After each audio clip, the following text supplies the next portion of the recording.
नमस्कार दोस्तों, आप कल्पना भी नहीं कर सकते कि एक इंसान के पास जेब में रोटी खाने तक के पैसे नहीं थे। आज उसी इंसान के पास 400 से ज़्यादा लग्जरी कारें शामिल है, जिनमें रोल्स रॉयस, मर्सिडीज, BMW जैसी गाड़ियां शामिल है। और सबसे हैरानी की बात तो यह है कि इंसान इतना अमीर होने के बाद भी लोगों के 150 रुपए में बाल क्यों काटता था।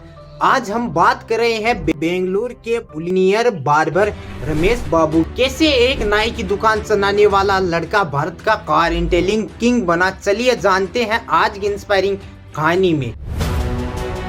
दोस्तों, कहानी शुरू होती है 1989 के अंदर, जब रमेश बाबू सिर्फ ओनली 7 साल के थे। जब पिता का निधन हो गया ना, तो विरासत के अंदर रमेश बाबू को मिली एक छोटी सी नाई की दुकान। और माँ के पास इतने पैसे नहीं थे, इसलिए उन्होंने उस दुकान को 5 रुपए प्रति किराए पर दे दिया। कभी कभी तो रमेश बाबू को सिर्फ दिन के अंदर एक बार खाना नसीब होता था, लेकिन उन्होंने एक फैसला किया कि अपने पिता की दुकान वो खुद चलाएंगे। लोग हंसते थे कि ये एक पढ़ा लिखा लड़का नाई बनेगा, लेकिन उन्हें अपना सिर्फ घर परिवार चलाना था। 1993 में एक छोटा सा मोड़ आया, जिनसे उनकी पूरी जिंदगी बदल। रमेश ने अपनी छोटी सी बचत और अपने माँ के गहने को गिरवी रख कर एक मारुति वैन खरीदी, और उनका प्लान था कि इसे हम रेंट पे देना। लेकिन असली जादू तब हुआ जब उन्हें एहसास हुआ कि बेंगलुरु के अंदर लग्जरी कारों का मार्केट खाली है। 2004 के अंदर उन्होंने एक बड़ा रिस्क लिया और उन्होंने 40 लाख की एक मर्सिडीज ई क्लास खरीदी।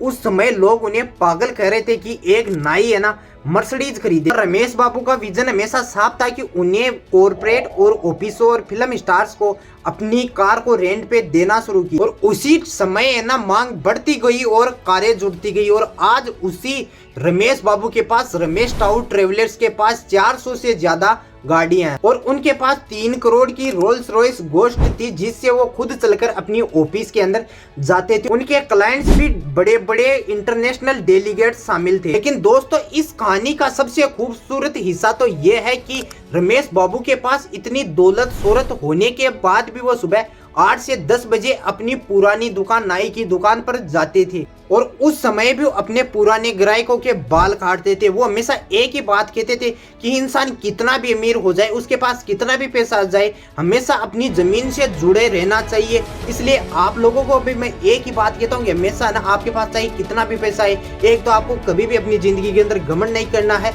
और अपनी जमीन से जुड़े रहना।